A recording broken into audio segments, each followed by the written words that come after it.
everybody who does that too tells me like, yeah, they taste like chips. I'm like, no, they do not. Where's the salt? Dude, where's the potato? Where's the saturated fat? Nowhere. We got to start sauteing them in some olive oil with a little salt.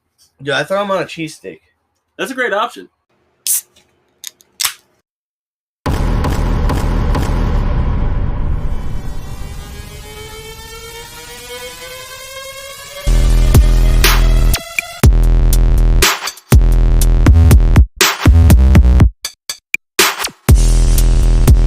Crack a motherfucking can. So it was called the Monster Study, and basically what they did was, and I'm actually reading some of this offhand, but I'm going with, mostly just what I know of it. Basically what they did was they took 22 orphan children, and this was in the 1930s, and this guy basically fucking made it a point to reinforce the idea that one half of this group of children was not allowed to stutter under any circumstances. What the fuck? And the other half was treated regularly in through their linguistics course or whatever they happen to be doing. Mm-hmm. And it was pretty much definitive that everybody in the first group that was told that stuttering is a harmful fucking terrible thing, pretty much every single one of them has a stutter to this day. If they're still alive, yeah. And fucking, and went through serious freaking mental instability as a result. All 11 of them on that side had problems like that. I'm reading it. Yeah, half of the children received positive speech therapy, praising fluency of speech. The other half, negative speech, belittling the children for speech imperfections. Many of the normal speaking children received negative therapy, suffered negative psychological effects, some retaining speech problems for the rest of their life. Holy shit, that's crazy. Fuck yeah, dude. And that was all a study on stuttering, and they literally showed that. Well, so that should be also, it's also a study on negative teaching negative styles. Reinforcement. Yeah, negative reinforcement is never a good option. Right. Unless it's a dog. No. Jeez. Right. Speaking of, no, I'm just kidding. Rough. Dogs are barking downstairs, but I don't think they can catch it on the microphone. I hope not. If they do, we'll just have to. If not, they have to fucking deal with it, just like this pen clicking. Yeah, but I did it for you. How pissed. Wait, that's a lighter. You can't flick the lighter. Hey, watch my pop filter, bitch. First of all, you burn my pop filter, I burn your face. This pop filter doesn't even go to the. Don't tell me what goes to my microphone. First of all, I was there when you found that pop filter. This is unfortunate, isn't it? It's quite unfortunate. Oh my god, I guess it's that time of the day. You know what podcast it is. We're Crack a Can. I'm Jared. This is Pushy, and this is a can. Oh, shit. Oh, it's actually two of them. We hope you crack some. Oh, yeah, crack one with us. Make sure you have a can ready when you're some nice tomato basil soup. Crack a can of tomato basil. If you're not 21, make sure it's not alcohol. Right. I don't care what you're cracking as long as it's not alcohol if you're not 21. Oh, I got a Long Trail today. Long Trail Brewing. It's a blackberry wheat. Wow. Wow, berry white. Jeez. I guess it's wheat. Is it its own type of beer, maybe? What is it? American wheat ale brewed with blackberries and natural flavor. It's an ale. All right. Let me know what you think. It's really interesting. Right? You had a puzzled face going there for a minute. You're like, I don't know if I enjoy this thoroughly or not. You'll be puzzled. All right, let's see what we got. Oh, I'm thoroughly puzzled. It's not what you would expect whatsoever. That's super. Oh, God. I don't know how I feel about that. Hi, Pushy. Hi. People interrupting our podcast. It tastes like eating mushrooms with a slight hint of blackberry. Mushrooms? Yeah. With a slight hint of blackberry. Holy shit. Doesn't it? Isn't that exactly what that tastes like? Making me not like it now. Yeah. I didn't mean I hate that. the taste of mushrooms. Yeah. I'm not one of those guys that can just eat the mushrooms. Dude. Those motherfuckers are superheroes. I can't just chew it. Everybody who does that too tells me yeah, they taste like chips. I'm like, no, they do not. Where's the salt? Dude, where's the potato? Where's the saturated fat? Nowhere. We got to start sauteing them in some olive oil with a little salt. Yeah, I throw them on a cheesesteak. That's a great option. Last time I had some, I threw it in an oatmeal cream pie. Speaking of oatmeal, I put them in oatmeal before. I did a microdose. I tested with microdosing for a bit. I did it for about 2 weeks straight. Very small dosages. Still hasn't come back since. Oh, and for the record, I'm drinking a Cayman Jack margarita. Continue. Woo! In a can. Well, there's no other way to have it. Continue. Yeah, there is. I told you that. There's bottles. I don't trust a bottle of margarita. This is crack a can. But what was I talking about? This is not the Pop the Top podcast. What was I saying? We were talking about mushrooms and how you put it in oatmeal for some ungodly reason. No, it's amazing. Because you don't taste it whatsoever. Well, I did. Because I was already bad enough. I was microdosing, right? No, it's the fucking, the one with the dude on the package. Quakers, yeah. It's the tasty one. Yeah. Yeah. I'm not eating, like, fucking shitty just oats. Oatmeal. Yeah. It's not like I'm throwing in farina. Like, the fuck is farina? Oh, bro, you gotta try it one day. I make it with cinnamon and sugar. But that's besides the fucking fact. Let me get to the story. I need to know about this. Microdosing, I was doing a little, like, about a half a gram, sometimes lower amount. So, and I was grinding it up. Right. So I grinded it up into a powder. Okay. And then I mix it into That's a good idea. Yes. See, I feel like we could do something with the chips idea, too. What do you mean? Frying them up? Yeah, just get a little fry, like a crispiness to them. Fried shrooms? Yeah. Interesting. I don't know how I feel about this. I think you would cook the psilocybin out. I don't know. Maybe. I know psilocybin has a rather low, like, heat temperature. That's why when people talk about, like, smoking mushrooms, that's the dumbest shit ever. Because it's wildly weird. Well, all right. So here's why it's wildly weird, right? The part that you're actually smoking is getting burnt off and you're not getting anything from it. You are just inhaling the psilocybin spores. Not if it's in like a rolled item. Dude, what's happening is the spores that aren't being burnt are going into your lungs and thus your bloodstream. And it's actually really hazardous to your respiratory health. Interesting. Yeah, it's really bad. Don't ever do it. Don't smoke shrooms, kid. Unless you really want... No, I'm just kidding. Don't smoke my shrooms, kids. Psychedelics are interesting. But about this blackberry... We don't recommend them. This blackberry wheat, I said it's from Long Trail Brewing Co. Where are they based out of? I do not know. I'm going for freaking New Hampshire. I was thinking Vermont. I was also thinking Vermont. What does that say? Vermont.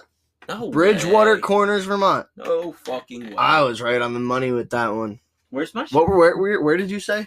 I said New Hampshire. New Hampshire? Yeah. Where is my shit from? It says it up here. Caretakers of Vermont Craft. See, that's the part I wanted to see was the caretakers, but your thumb was in the way. You fucking scum. That's why I got it before you. You got your thumb before me? I guess you were born first. Yeah. I'm older. Yeah. She's taller and bigger, but I'm older. 10 points for me. So we got a fucking weird variety of things to talk about today. Well, I mean, the normal shit's the fighting stuff, so we'll bring that to the end. Got some weird topic. Now, hear me out. Hear me out. No, Pokemon cards. I've been hearing there's a pretty solid resurgence. People. Yes, I brought this up to a few people, and they looked at me like I had 3 fucking heads. Well, the crazy thing, one thing I was always told by people who collect things is if something was made to be collected, it's almost always worth nothing. Mm-hmm. Right? So when we give certain things to kids, they destroy them. Yeah. So fucking people become nostalgic about their childhood things, and then they are willing to pay astronomical amounts of money for the very few things that did survive. Like old metal Tonka trucks, dude. Oh, bro, dude. My buddy Jay has so many. Yeah. They're all rusted and shit. Right. Like destroyed, but like he has literally like 9 of them. Damn. Like different ones. Like all probably $500 to $1,000 a pop, even in the shitty condition. Right. Like someone I know has all the original Care Bears, like 80s Care Bears, but with like their birth certificates. Those things are worth money. Right. Like, but because children destroyed them. They weren't made to be saved. They weren't made to be collected. Just like Hess trucks ain't worth shit. No, they're never going to be because they're made to be collected. You know what I mean? They constantly put out a new one every year. And more every year because they get more popular. But going on with these Pokemon cards things. Dude, so the start of it basically came from Gary Vee talking about sports cards and stuff. Right. He got into starting to think about and talk about Pokemon cards. And it makes sense. Pokemon is bigger than sports, really. I mean, worldwide, probably. I mean, sports are so fucking astronomically. It's bigger than any one individual sport, I would say. You don't really see soccer cards. We don't care about soccer in America. So, like, but we're talking the world, yeah. We wouldn't be the demographic to know about soccer cards. Either fucking way. So Gary Vee starts talking about it. Logan Paul starts talking about it. Logan Paul follows Gary Vee very heavy. I'm very into Gary Vee. I saw him talking about it from the get-go months ago.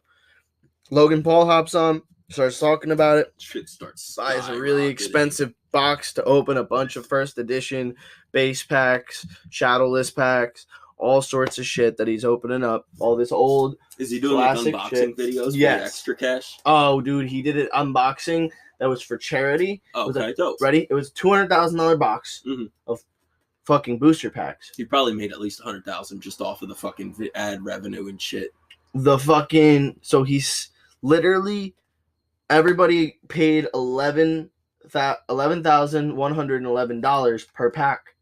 Wow. So like people wanted them to open a pack for them, right, on the thing. Holy shit! That money goes straight to charity, right. So every pack got sold for $11,111. That's a lot of fucking money for charity. And you said what? There's how many packs? I don't know. Probably 50 or something like that. 30, 50 maybe. I don't know. That's a lot of fucking money. Then he goes into they raised $130,000. Okay, so that would be more in line with like 30, 35. Maybe, I don't know. Right. So he but when you open those packs, you have a chance of like getting a Charizard. Right. Which the holographic shadowless first edition Charizard goes for $200,000 now. Just for our lesserly educated viewers, just because you have a Charizard card, don't expect it to be worth a bunch of money. You have to look into and understand these things. Like you said, shadowless. Obviously, everybody knows what the holographic cards look like. Yeah, but it needs to be like the first ones coming out. Right. But here's the thing. Other cards are starting to go up in value too. Oh, they're going. Time's going on. Pokemon's not going anywhere. Well, that's the thing. Is also now the second generation cards are still fucking 25 years old at this point. Mm-hmm. You know what I mean?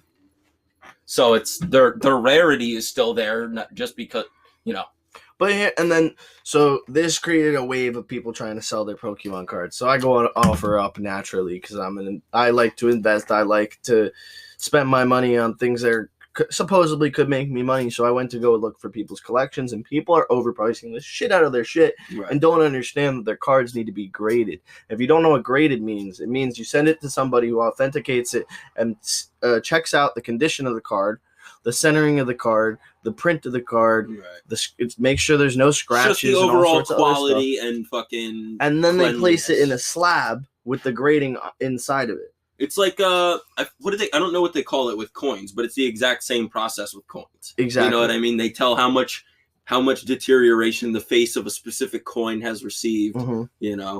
And coins is a whole crazy other topic we should get into one day. But like you were saying before, what was it? The Bulbasaur that had 2 length fucking categories. Yes. People are doing terrible research. I'm trying to find somebody selling their Bulbasaur for a regular price because a regular Bulbasaur ain't worth much. But if you see, I almost don't even want to tell people this. If you see the length and weight, if it says length and length, that's a typo error, and that card is worth more money. Same with Pikachu and his different cheek colors.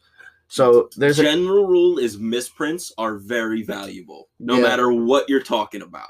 Yeah, for the most part, yeah. If you're talking about money misprints, super valuable. Oh yeah, worth a lot of money because they fix those really quick too. Right, baseball card misprints. Those things almost never get out of the factory. So if you have one that's misprinted, or you know what I mean, that's potentially extremely valuable. Potentially, obviously that doesn't mean it will be, but so. I give Logan Paul and Gary Vee a lot of credit for of course doing this, and especially they're getting a lot of people together. There's a lot of what's the word? Noobs. Likeness to everybody. Like, everybody's finding this middle ground and meeting up at Pokemon cards. Right. Like, they're like, oh, I used to have this one as a kid. Right. Like But all it's bonding nostalgia. over Pokemon It's cards. nostalgia. I watched so many different influencers buy Pokemon cards from Logan Paul that I was like, oh shit, I never thought I would have seen these two meet up. I watched one of my favorite finance YouTubers, Graham Stephan. He's financing real estate.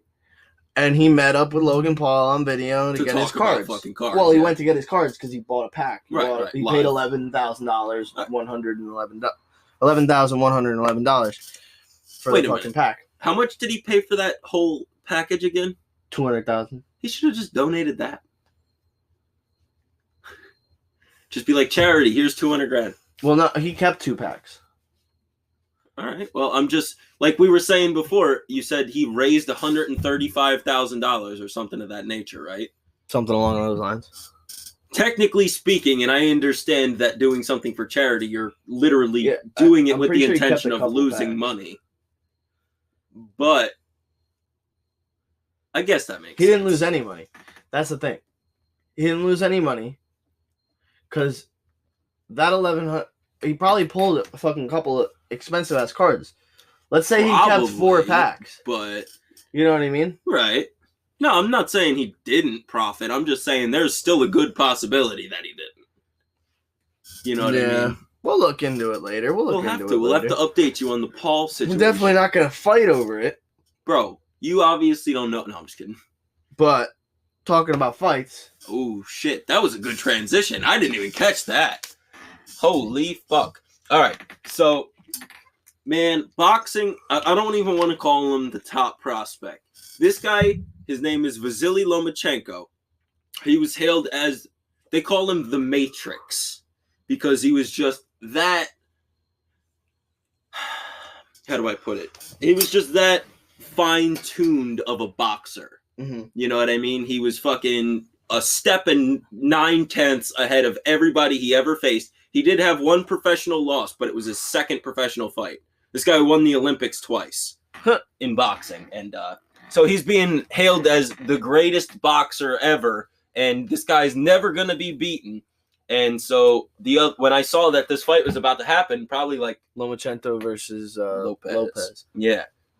So about 2 months ago is probably when I got the news that the fight was supposed to happen. And I started looking into Teofimo Lopez. And he's 23 and he's from Brooklyn. And, obviously it's no secret. He's a fucking little, I think he's Honduran, but he's a little Hispanic dude. Man, I watched him for fucking a couple weeks, and this kid could fight his fucking ass off. And I kind of picked him to beat Lomo. I didn't put any money down on it or anything. But I was thinking, if there's anybody that's going to beat Lomachenko, this is the fucking guy. He's got all the knockout power, and he's inches taller. Like, inches fucking taller. If you got Lopez, I got Lomo. The fight already happened. Oh, it already happened. Yeah. Oh. Yeah, you don't want to go with Lomo. I was right. You didn't explain this. You didn't explain that it already happened. Yeah. No, not yet. I'm just giving the backstory as to my thinking about what... So if you don't know who Lomachenko is, he's hailed as the best boxer in the game right now. Yeah. And then fucking I name. noticed this up and coming kid from our area. He's our age, you know what I'm saying? And I was like, man, this guy can fucking do it. Yeah, and I think that in a lot of big ticket fights and all that shit. But I was like, man, this guy fucking has it. From everything I've seen, he can do it. And he went out there and fucking did it, bro. I wouldn't say he beat the shit out of Lomachenko, but it was a pretty clear-cut decision, in my opinion. Scorecards ranged from like 119 to 109. Like Gru's, and it wasn't that far apart of a fight. It was a lot closer of a fight than that, but that's where the judges were at. You know what I'm saying? And so Teofimo Lopez became the youngest 4-division boxing champion in history at the age of 23. And has he ever fought that who's that really good rookie? I guess he's not a rookie anymore. I don't know. Everybody's all over him, young ass kid. Oh, well, Ryan Garcia? Yeah, Ryan Garcia. Ryan Garcia is real good. No, I think he might. Who did he fight? No, I think Garcia is a 125er. Teofimo's a 135er. And in boxing, they need to meet. It would be a terrible, terrible fucking thing for Ryan Garcia. And Ryan is very good. Very good. I mean, like, one of them, either Lopez lose the weight or Ryan gain the weight. Well, Lopez is, he's probably like a 150-pound fighter who just cuts down to 135. You know what I'm saying? So, yeah, he's a big guy. He's 5'8" for 135 pounds. That's your nuts. height, but 135 pounds. I couldn't imagine being 135 pounds right now. And he fucking walks around looking like that. You know what I'm saying? The guy's fucking, he's cut up. He's no joke. And he put the fucking clinic on what's his face? Lomachenko for 8 rounds. Until you know what's nice about this, though, right now? Oh, I wanted to look up right now, he's chilling, like, he's winning that weight class and everything. Right. But when he wants to gain the weight back, because, like, he looks like he should have a little bit more meat on his bones. Honestly. Oh, I agree, yeah. He looks like he's struggling at that weight. I feel like he would do significantly better. Continue, sorry. Yeah, exactly. That's the thing. So he'll have all this fighting experience, all this rep, and then if he goes up a weight class, Ryan Garcia is a lightweight and a super featherweight. So I think that puts him at like 115, 120 pounds. Yeah, he's tiny. He's a small. He's 5'10". Get the fuck up out of here. Yeah, he's scrawny. He's a super scrawny guy, but so fast. That kid's so fast. I love that kid, and he's got a personality. I'm gonna check what super. And he's got a personality. He's only between 126 and 130. Yeah, dude. No, he's the future of boxing. A lot of fighters don't have personalities. And that's why Tyson Fury's going to be the biggest fucking thing since sliced bread, dude. Sliced bread was a big thing? Yeah, 1929 was the year sliced bread was invented. No way! Yeah. Yo, don't tell me you have that fact on deck. Yeah, bro. Yo, the facts that this man has just stored away in his head is just nuts. I'm going to fact check you right now. 1929. Bro, Betty White was born in 1923, and sliced bread was invented in 1929. All right, he's fact checked. It was first sold in 1928, bitch. 28? All right, I was 1 year off. Off. Look up the year Betty White was born. I'm pretty sure she was born in 23. Betty White is older than sliced bread. In 1943, U.S. ban on sliced bread? Yo, shut the fuck up. What? Imagine this podcast just took a turn. Why was sliced bread banned in 43? So hold on. Do you think it went with the the Prohibition era shit? There's just a bunch of mobsters rolling around with carts full of sliced bread and Tommy guns. Yo, I can imagine it now. Tony goes home to his mother and brings home a fresh sliced bread loaf. Just a whole sliced bread loaf. Mama. Here, mama. Mama, you want some bread? It's sliced. We got sliced bread she's for like, dinner. Me. Where did you get this, mijo? Where did you get this, mijo? I know, now he's Spanish. I'm sorry. Yep, you just switched it up. During 1943, U.S. officials imposed a short-lived ban on sliced bread as a wartime conservation measure. Is that what it is? Okay. The ban was ordered by Claude Wickard. Don't trust that guy. Who held the position of food administrator. He was sucked then. Why would you get rid of sliced bread of all things? Wartime fucking... Jesus Christ. For wartime efficiency. A ready sliced loaf must have a heavier wrapping than an unsliced one if it is not to dry out. Oh. I can't believe Mikey Garcia is not his brother. We got to get Ryan Garcia to fight Mikey Garcia. Holy shit. Interesting.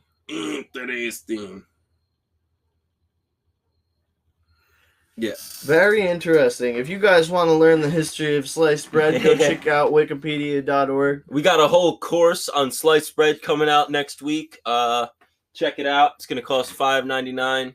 I think we might be imposing on Mike Malek's sliced bread trademark on buttery toast.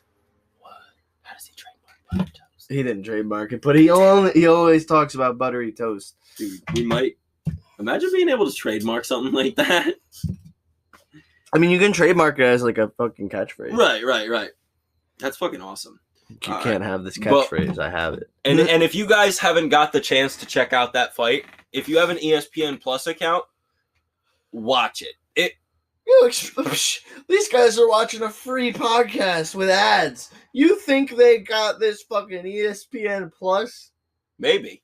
You bougie ass motherfuckers, go check it out on ESPN Plus. Come check out. We got to deal with them now. No. I bet ESPN Plus will probably cover the Khabib and Justin Gaethje fight. Well. So UFC is signed to ESPN. No shit. I saw the eyebrows. I just thought you were stupid. What of it?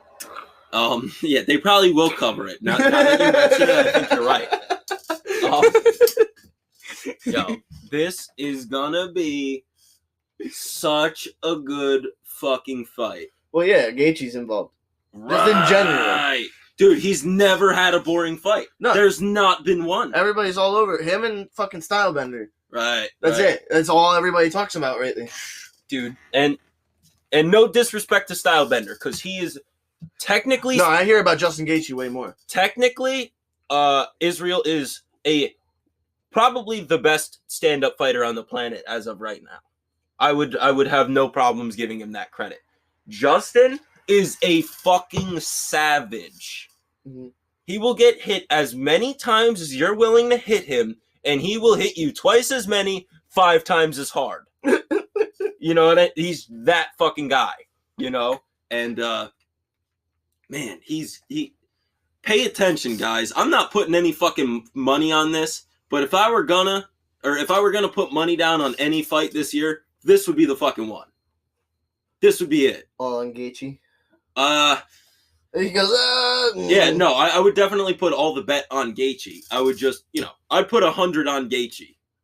He's like, I'm not telling everybody to go waste all their money on Gaethje. You can do whatever you want. We don't offer betting advice. We just offer. We are not your financial advisors or your mom. Correction, I might be their mom. They don't know us like you that. Get around like that's right. That's right. Promiscuous. Shit. Well, motherfuckers, this was the most random entertainment news podcast on the internet. And make sure to catch us next week. Also follow us on social media. Instagram is at cracka_can. It's CRACKA _CAN. And then our Twitter is crack_can. I'm not spelling that shit out for you again. Just go follow us. Hit us up in the DMs. Maybe come play Among Us with us. If you DM us to play Among Us, me and Pushy will get some lobbies set up. I swear to God, if a fan, any of them, if a listener hits us up to play Among Us, I will literally I will see it first on the social media. That's actually really cool. I will immediately text Pushy. And we will get on within an hour, probably. Right, yeah. Most likely get on within an hour. I'm with that shit, yeah. Unless you're from Bangladesh. I don't know what time y'all motherfuckers get up. I know you guys have been supporting us lately, though, so we appreciate it. Fuck England. I feel like most of anybody who's going to be watching is probably listen. Oh, yeah. Maybe in the morning. Right, because we got a little bit of a discrepancy as far as Irish. I think we only got a 10% Irish viewership. But that's still fucking... Whatever, though. You guys get the fucking point. This is Jared and Pushy. Catch us next week. Peace out, motherfuckers.